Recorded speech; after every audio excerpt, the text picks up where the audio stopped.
ಕರ್ನಾಟಕದಲ್ಲಿ ಮುಂದಿನ 7 ದಿನ ಮಳೆ ತಾಂಡವ 204 ಮಿಲಿಮೀಟರ್ ಮಳೆ. ಕರ್ನಾಟಕದಲ್ಲಿ ಮುಂದಿನ 7 ದಿನ ಮಳೆ ತಾಂಡವವಾಡುತ್ತೆ. 204 ಮಿಲಿಮೀಟರ್ ಮಳೆ, ಆಲಿಕಲ್ಲು ಮಳೆ ಪಕ್ಕ. ಗಂಟೆಗೆ 40ರಿಂದ 50 ಕಿಲೋಮೀಟರ್ ವೇಗದಲ್ಲಿ ಬಿರುಗಾಳಿ ಮಳೆ ಆಗುತ್ತೆ ಮುಂದಿನ 7 ದಿನ. ಬೆಂಗಳೂರಿನಲ್ಲಿ ಮುಂದಿನ ವಾರ ಭರ್ಜರಿ ಮಳೆಯಾಗುವ ಸಾಧ್ಯತೆ ಇದೆ. ಉತ್ತರ ಒಳನಾಡು, ದಕ್ಷಿಣ ಒಳನಾಡಲ್ಲಿ ರಣಮಳೆ. ಕರಾವಳಿ ಭಾಗದಲ್ಲಿ ಮಳೆ ಆರೆಂಜ್ ಅಲರ್ಟ್ ಘೋಷಣೆಯಾಗಿದೆ. ಚಿಕ್ಕಮಗಳೂರು, ಹಾಸನ, ಕೊಡಗು ಜಿಲ್ಲೆ, ಮಲೆನಾಡು ಭಾಗಗಳಲ್ಲಿ, ದಕ್ಷಿಣ ಕನ್ನಡ, ಉಡುಪಿ, ಹಾವೇರಿ, ಬೆಳಗಾವಿ, ಎಲ್ಲೆಲ್ಲಿ ಸಹಿತ ಮೈಸೂರು, ಮಂಡ್ಯ, ರಾಯಚೂರಲ್ಲಿ ಭಾರೀ ಮಳೆ ಫಿಕ್ಸ್.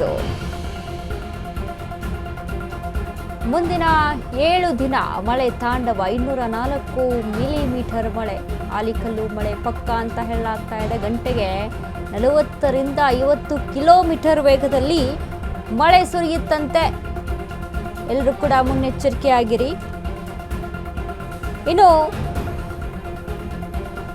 ಮುನ್ನೆಚ್ಚರಿಕೆ ಕ್ರಮಗಳನ್ನು ವಹಿಸಿಕೊಳ್ಬೇಕಾಗುತ್ತೆ. ಉತ್ತರ ಒಳನಾಡು, ದಕ್ಷಿಣ ಒಳನಾಡು, ಕರಾವಳಿ ಭಾಗ ಹವಾಮಾನ ತಜ್ಞ CS ಪಾಟೀಲ್ ಹೇಳಿಕೆಯನ್ನ ಕೊಟ್ಟಿದ್ದಾರೆ ಈ ಬಗ್ಗೆ. ಆರಂಭವಾಗ್ತಾ ಇದ್ದಂತೆ ವಾಡಿಕೆಯಂತೆ ಜೂನ್ ತಿಂಗಳಲ್ಲಿ ಮಳೆಯೂ ಸಹ ಆಗುವಂತ ಸಾಧ್ಯತೆ ಐತೆ. ಅದರಲ್ಲೂ ಸಹ ಈ ಬಾರಿ ಹೆಚ್ಚಿನ ಮಳೆ ಆಗುತ್ತೆ ಅನ್ನುವಂಥದ್ದು ಸಹ ಕೇಳಿದ್ವಿ. ಯಾಕೆಂತಂದ್ರೆ ಮೇ ತಿಂಗಳಲ್ಲಿ ಹೆಚ್ಚು ಬಿಸಿಲನ್ನ ನೋಡಿರುವಂತಹ ನಾವುಗಳು ಮೇ ತಿಂಗಳ ಕೊನೆ ಹಂತದಲ್ಲೂ ಸಹ ಹೆಚ್ಚಾಗಿ ಮಳೆ ಬಂದಿರೋದ್ರಿಂದಾಗಿ ಈಗ ಜೂನ್ ತಿಂಗಳಿನ ವರದಿ ಯಾವ ರೀತಿಯಾಗಿದೆ, ಮುಂದಿನ ದಿನಮಾನಗಳಲ್ಲಿ ಮಳೆಯ ಸೂಚನೆ ಹೇಗಿದೆ, ಈ ಎಲ್ಲವನ್ನ ಕುರಿತು ಮಾತನಾಡುವುದಕ್ಕೆ ಹವಾಮಾನ ತಜ್ಞರಾಗಿರುವಂತಹ CS ಪಾಟೀಲ್ ಅವರು ನನ್ನ ಜೊತೆಗಿದ್ದಾರೆ. ನಾನು ಮಾತಾಡಿಸ್ತಾ ಹೋಗ್ತೀನಿ. ಸರ್, ಈ ವಾರದ ಮಳೆಯ ಸ್ಥಿತಿಗತಿಯನ್ನ, ಹವಾಮಾನದ ವರದಿಯನ್ನ ನೋಡೋದಾದ್ರೆ ಯಾವ ರೀತಿಯಾಗಿದೆ?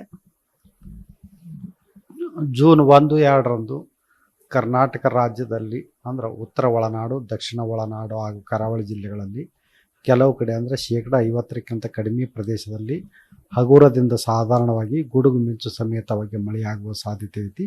ಮಳೆಯ ಜೊತೆಗೆ ಬಿರುಗಾಳಿಯ ವೇಗ ಪ್ರತಿ ಗಂಟೆಗೆ 40ರಿಂದ 50 ಕಿಲೋಮೀಟರ್ ಇರುವ ಹೆಚ್ಚಿನ ಸಾಧ್ಯತೆಗಳದಾವು. ಜೂನ್ 3ರಿಂದ ಜೂನ್ 7ನೇ ತಾರೀಕಿನವರೆಗೆ ಕರ್ನಾಟಕ ರಾಜ್ಯಾದ್ಯಂತ ಮಳೆಯ ಪ್ರಮಾಣ ಏರಿಕೆಯಾಗುವ ಸಾಧ್ಯತೆಗಳದಾವು. ಉತ್ತರ ಒಳನಾಡು, ದಕ್ಷಿಣ ಒಳನಾಡು ಹಾಗೂ ಕರಾವಳಿ ಜಿಲ್ಲೆಗಳಲ್ಲಿ ಹಲವು ಕಡೆ ಅಂದರೆ 75% ಪ್ರದೇಶದಲ್ಲಿ ಮಳೆಯಾಗುವ ಹೆಚ್ಚಿನ ಸಾಧ್ಯತೆಗಳದಾವು.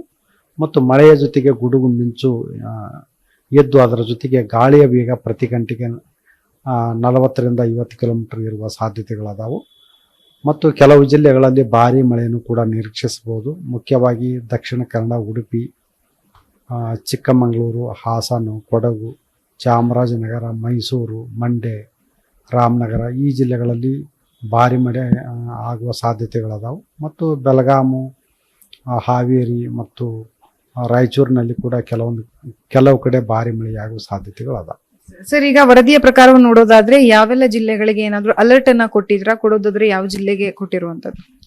ಅದು ದಕ್ಷಿಣ ಕನ್ನಡ, ಉಡುಪಿ, ಚಿಕ್ಕಮಗಳೂರು, ಕೊಡಗು, ಹಾಸನ, ಚಾಮರಾಜನಗರ, ಮೈಸೂರು, ಮಂಡ್ಯ, ರಾಮನಗರ ಈ ಜಿಲ್ಲೆಗಳಿಗೆ ಯೆಲ್ಲೋ ಅಲರ್ಟ್ ಅನ್ನು ಕೊಡಲಾಗಿದೆ.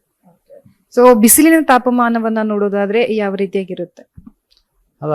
ಬಿಸಿಲು ಮುಂದಿನ ಒಂದು ವಾರದವರೆಗೆ ಪೂರಾ ಬಿಸಿಲು ಕಡಿಮೆ ಆಗುತ್ತಾ. ನಿನ್ನೆ ಕಲಬುರಗಿಯಲ್ಲಿ 40 ಡಿಗ್ರಿ ಸೆಲ್ಸಿಯಸ್ ಇದ್ದಿದ್ದು ಈಗಾಗಲೇ 39 ಡಿಗ್ರಿ ಸೆಲ್ಸಿಯಸ್ ಉಷ್ಣಾಂಶ ಇಳಿಕೆಯಾಗಿದೆ. ಮುಂದಿನ ಒಂದು ವಾರದಲ್ಲಿ ಉಷ್ಣಾಂಶ ರಾಜ್ಯಾದ್ಯಂತ ಕಡಿಮೆ ಆಗುವ ಸಾಧ್ಯತೆಗಳದಾವು. ಬೆಂಗಳೂರಿನಲ್ಲಿ ಮಳೆಯನ್ನ ನೋಡೋದಾದ್ರೆ ಯಾವ ರೀತಿಯಾಗಿ ಬರುತ್ತೆ ಸರ್? ಬೆಂಗಳೂರಿನಲ್ಲಿ ಕೂಡ ಮುಂದಿನ ಒಂದು ವಾರದವರೆಗೆ ಹಗುರದಿಂದ ಸಾಧಾರಣವಾಗಿ ಗುಡುಗು ಮಿಂಚು ಸಮೇತವಾಗಿ ಮಳೆ ಆಗುವ ಸಾಧ್ಯತೆಗಳದಾವು. ಮಳೆಯ ಜೊತೆಗೆ ಬಿರುಗಾಳಿಯ ವೇಗವು ಕೂಡ ಜಾಸ್ತಿ ಇರಲಿದ್ದು ಅದರ ವೇಗ ಪ್ರತಿ ಗಂಟೆಗೆ 40ರಿಂದ 50 ಕಿಲೋಮೀಟರ್ ಇರುವ ಸಾಧ್ಯತೆಗಳದಾವು. ನೋಡೋದ್ರಲ್ಲ, ಒಟ್ಟಾರೆಯಾಗಿ ಜೂನ್ ತಿಂಗಳು ಆರಂಭವಾಗ್ತಾ ಇದ್ದಂತೆ ಮಳೆ ಶುರುವಾಗುತ್ತೆ. ಆದ್ರೆ ಕೆಲವು ಭಾಗಗಳಲ್ಲಿ ಅಲರ್ಟ್ ಅನ್ನ ಸಹ ಘೋಷಣೆ ಮಾಡಲಾಗಿರುವಂತದ್ದು. ಒಟ್ಟಾರೆಯಾಗಿ ಮಳೆಯಿಂದ ಏನೆಲ್ಲ ಸಮಸ್ಯೆಗಳಾಗ್ತವೆ ಅನ್ನುವಂಥದ್ದು ಸಹ ಒಂದ್ ಕಡೆ, ಜೊತೆಗೆ ಮಳೆ ಆಗುತ್ತೆ ಈ ಜೂನ್ ತಿಂಗಳ ಆರಂಭದಿಂದಲೇ ಅನ್ನುವಂಥದ್ದನ್ನ ತಿಳಿಸಿದ್ದಾರೆ. ಕ್ಯಾಮ್ರಾ ಪರ್ಸನ್ ವಿಕಾಸ್ ಜೊತೆ ಲಕ್ಷ್ಮೀ ಬಾಗಲಕೋಟೆ, ಅಶೋಕ ನ್ಯೂಸ್, ಬೆಂಗಳೂರು.